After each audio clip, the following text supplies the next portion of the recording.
আসসালামু আলাইকুম honours second ইয়ার শিক্ষার্থীরা রকিবুল 24 এর গ্রামার ক্লাস 25 এ তোমাদেরকে স্বাগতম। আজকে আমি তোমাদেরকে শেখাবো right form of verb basic rules. তোমাদের ক্লাস প্রতিদিন রাত 8:30 নেওয়া হচ্ছে। তোমাদের যাদের কাছে শিওর পাস এই সাজেশন বইটি রয়েছে তারা এই বইয়ের 102 থেকে 106 নম্বর পেজ বের করো। Right form of verb basic rule. তো দেখো, রাইট ফর্ম অফ ভার্ব করতে হলে অবশ্যই তোমাদেরকে কনজিকুয়েশন অফ ভার্ব অর্থাৎ প্রেজেন্ট ফর্ম, পাস্ট ফর্ম এবং পাস্ট পার্টিসিপল ফর্ম এগুলো মুখস্থ করতে হবে। যেমন দেখো, আস্ক জিজ্ঞাসা করা, এর পাস্ট ফর্ম হলো আস্কড, পাস্ট পার্টিসিপল ফর্মও হলো আস্কড। এরপরে দেখো ক্লিন পরিষ্কার করা, এর পাস্ট ফর্ম হলো ক্লিনড এবং পাস্ট পার্টিসিপল ফর্মও হলো ক্লিনড। এরপরে দেখো ড্রিম স্বপ্ন দেখা, এর পাস্ট ফর্ম হলো ড্রিমড এবং পাস্ট পার্টিসিপল হলো ড্রিমড। অনুরূপভাবে দেখো এনজয় উপভোগ করা, এর পাস্ট ফর্ম হলো এনজয়েড এবং পাস্ট পার্টিসিপল হলো এনজয়েড। তো তোমাদেরকে অবশ্যই রাইট ফর্ম অফ ভার্বের ক্ষেত্রে এগুলো অবশ্যই মুখস্থ করতে হবে। তোমরা এই ওয়ার্ডগুলো একদম মুখস্থ করে নাও। স্ক্রিনের মধ্যে যে ওয়ার্ডগুলো দেখতেছো তোমরা চাইলে স্ক্রিনশট দিয়ে রাখতে পারো এবং তোমাদের যাদের কাছে শিওর পাস সাজেশন বইটি রয়েছে তারা এই বইয়ের এই পেজগুলো একদম মুখস্থ করো, কারণ এগুলো ছাড়া কখনোই রাইট ফর্ম অফ ভার্ব এবং WS কোশ্চেন করা সম্ভব হবে না। তোমরা এগুলো একদম মুখস্থ করে নাও।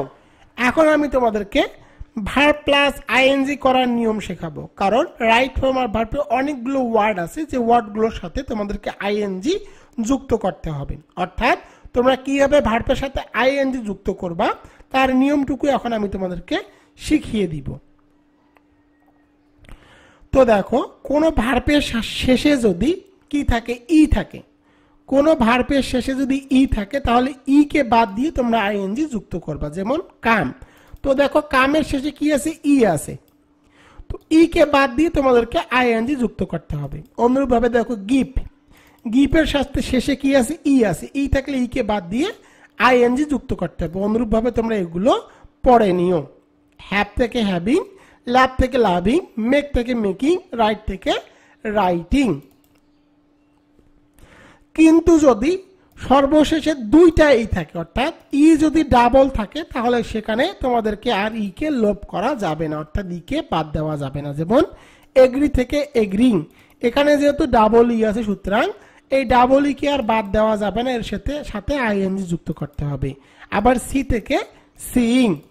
এবার আর একটি রুলে চলে যাই, যদি কোনো ওয়ার্ডের শেষে যদি কনসোনান্ট থাকে অর্থাৎ এ ই আই এ ইউ না থাকে এবং তার আগে যদি ভায়োয়েল থাকে, ভায়োয়েল বলতে এ ই আই এ ইউ থাকে, তাহলে তোমাদেরকে শেষের যে কনসোনান্টটি থাকবে সেটি ডাবল লিখতে হবে এবং আইএনজি যুক্ত করতে হবে। যেমন দেখো বিগ, এর শেষে হলো কনসোনান্ট জি এবং এর আগে হলো ই ভাওয়েল, সুতরাং তোমাদেরকে জি কে ডাবল লিখতে হবে। তো দেখো এখানে জি কে ডাবল লিখে আইএনজি যুক্ত করে দিয়েছি। এরপরে দেখো ব্যাট, ব্যাটের শেষে কি আছে, টি, টি কিন্তু কনসোনান্ট এবং এর সামনে আছে এ ভাওয়েল, সুতরাং এই টি কে তোমাদেরকে ডাবল করতে হবে। তো দেখো ব্যাট থেকে ডাবল টি করে দিয়ে আইএনজি যুক্ত করে দিয়েছি, হয়ে গেল ব্যাটিং।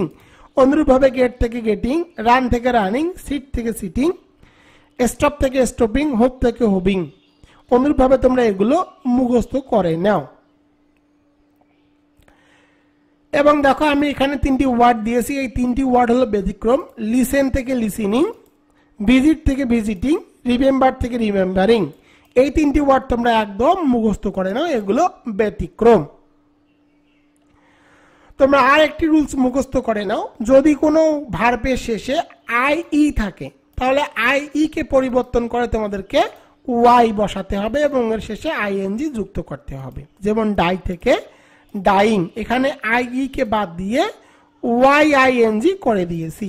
আবার দেখো লাই, এখানে কি আছে আই ই থাকলে আই ই কে পরিবর্তন করে তোমাদেরকে ওয়াই বসাতে হবে এবং শেষে আইএনজি যুক্ত করতে হবে। এছাড়া দেখো আছে বি, বি এর সাথে কিন্তু আইএনজি যুক্ত করলে এটিকে আর কোনো পরিবর্তন করা যাবে না। যেমন বি থেকে বিং, তো তোমরা এগুলো মুখস্থ করে রাখো, সাধারণত এই ওয়ার্ডগুলোর সাথেই আইএনজি যুক্ত করতে হয়। রাইট ফর্ম অফ ভার্ব, কিছু গুরুত্বপূর্ণ right form of verb rules. 1 নম্বরে দেখো, shall, should, will, would, can, could, may, might, must, ought to, going to. এরপরে ভার্বের বেস ফর্ম বসে।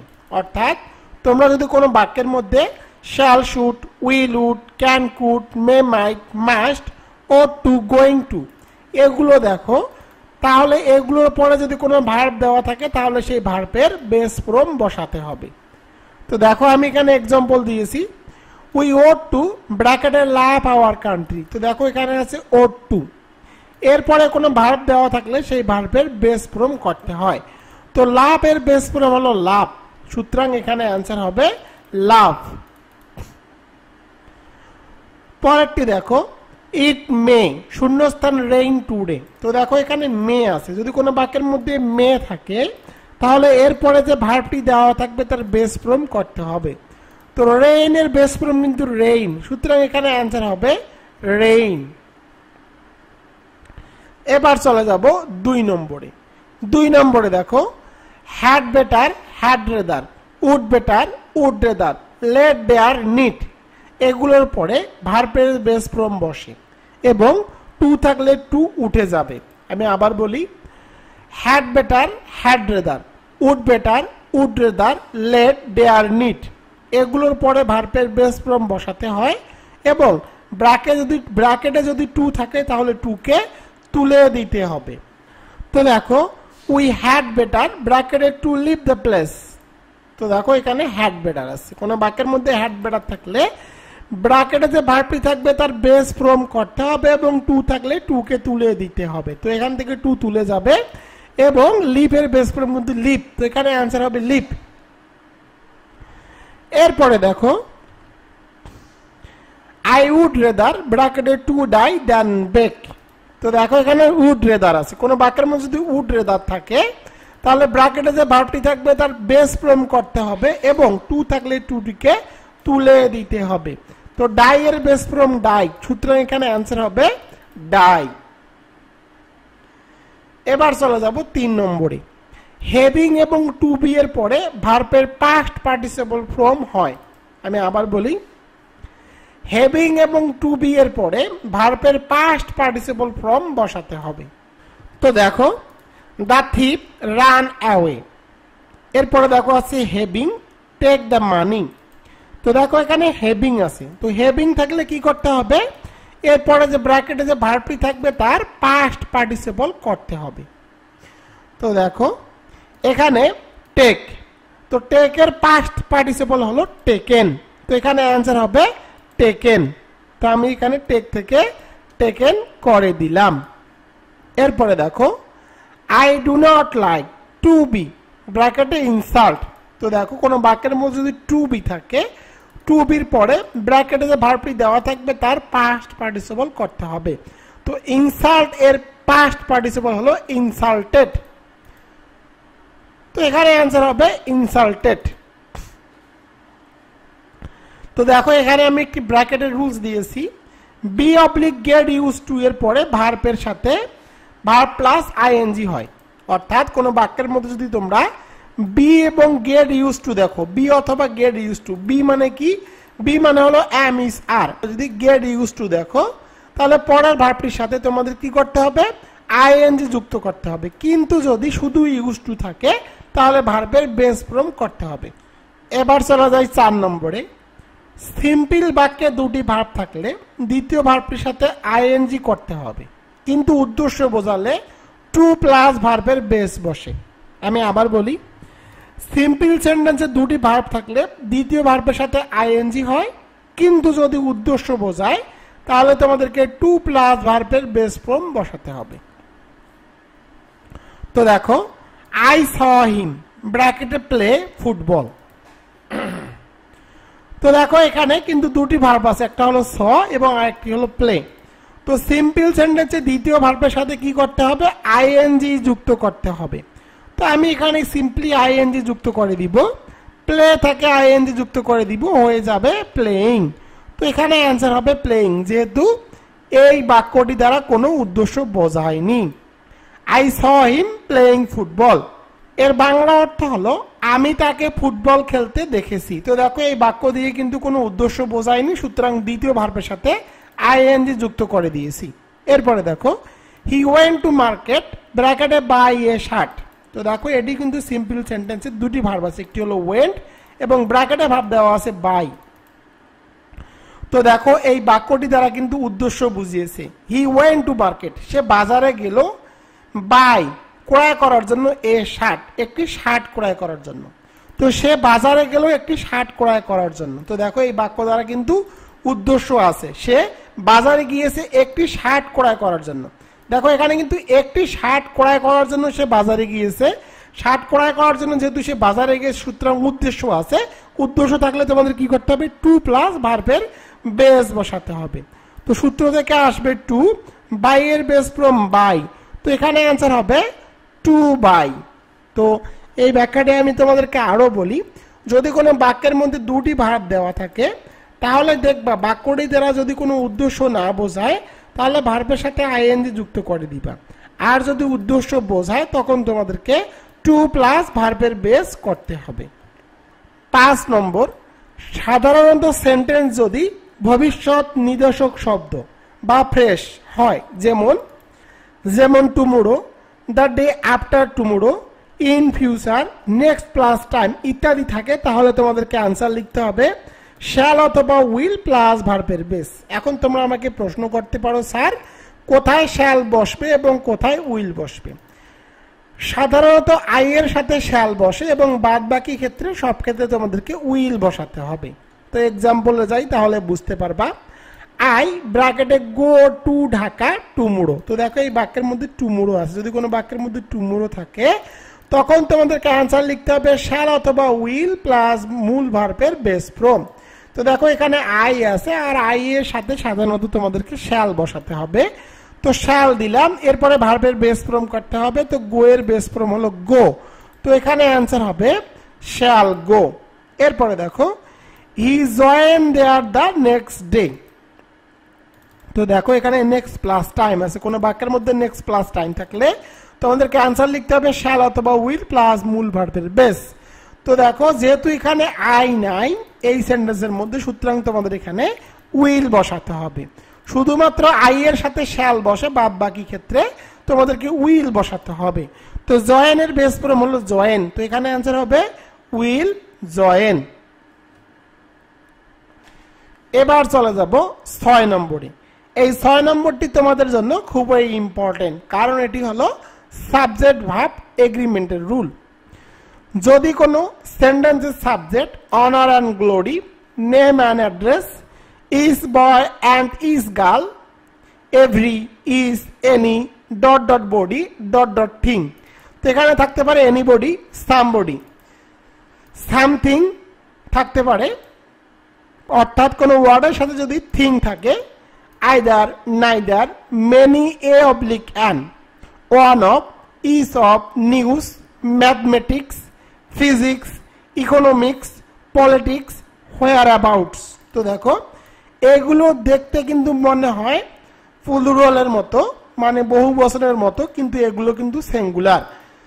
আমরা জানি সাধারণত কোনো ওয়ার্ডের সাথে যদি অ্যান্ড থাকে তাহলে সেটি হয় প্লুরাল, কিন্তু এটি ব্যতিক্রম, তোমাদেরকে এগুলো মুখস্থ রাখতে হবে। এখানে অ্যান্ড থাকা সত্ত্বেও এটি সিঙ্গুলার হবে।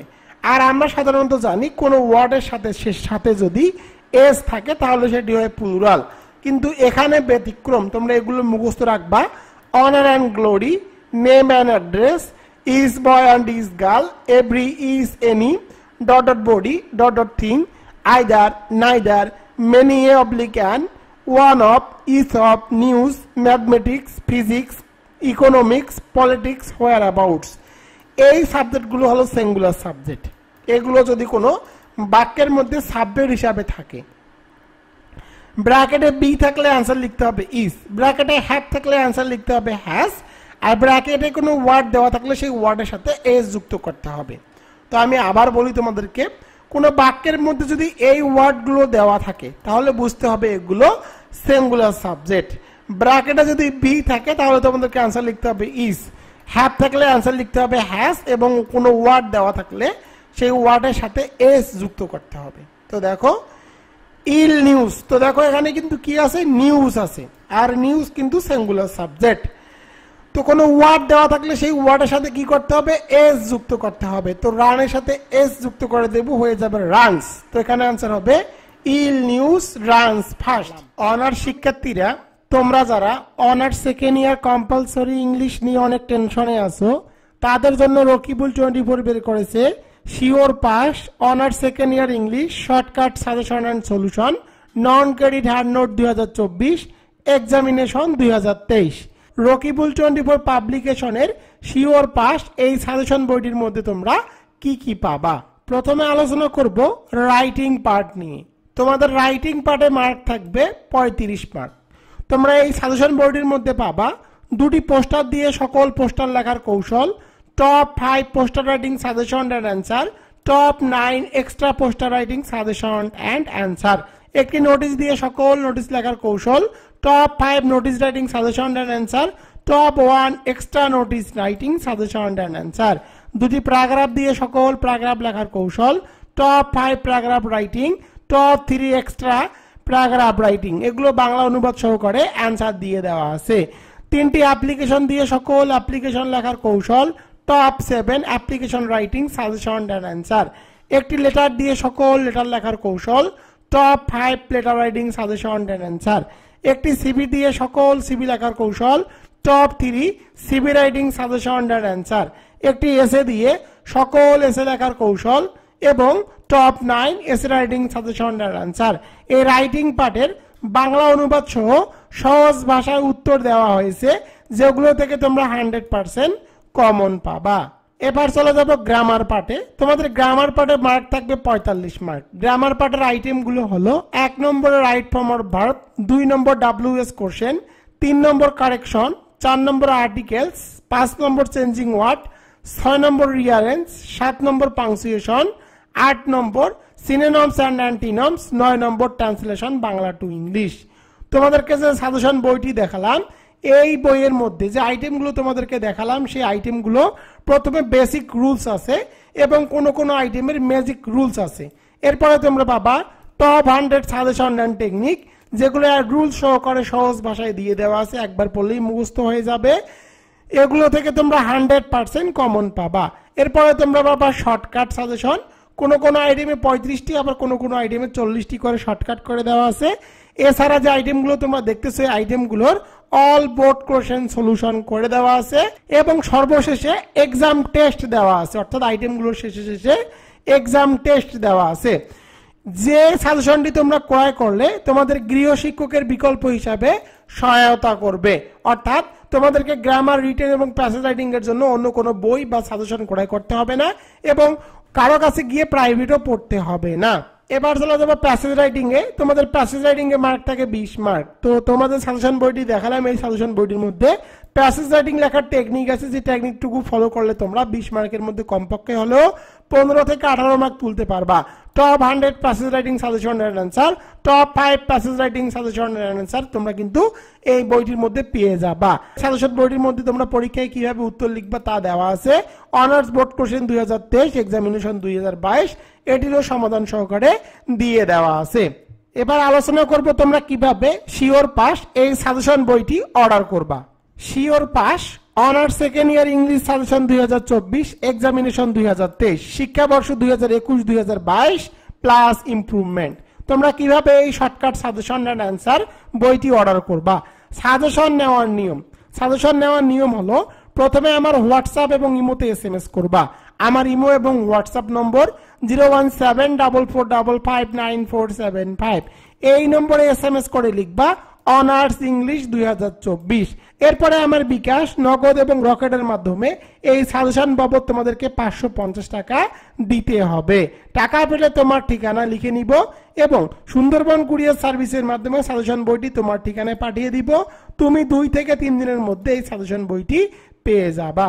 তো তোমরা আমাকে প্রশ্ন করতে পারো, স্যার 550 টাকা তো আমাদের কাছে অনেক বেশি হয়ে যাচ্ছে, এর কারণ কি?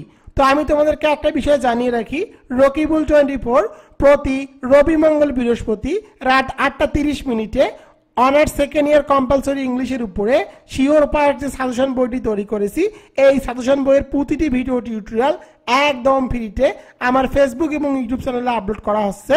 তো দেখো, এই সাজেশন বইটি ক্রয় করলে আর তোমাদেরকে কোথাও গিয়ে প্রাইভেট পড়তে হবে না, অন্য কোনো বই বা সাজেশনও ক্রয় করতে হবে না। এই বইয়ের প্রতিটি পেজের ভিডিও টিউটোরিয়াল আমার ইউটিউব চ্যানেলে একদম ফ্রিতে পেয়ে যাবা। তো এই দিকগুলো বিবেচনা করলে দেখো 550 টাকা কিন্তু তোমাদের কোনো ব্যাপারই না। এই 550 টাকার মধ্যেই কিন্তু কুরিয়ার সার্ভিস চার্জটিও অ্যাড করা আছে। এই বইটির পেজ সংখ্যা 210টি।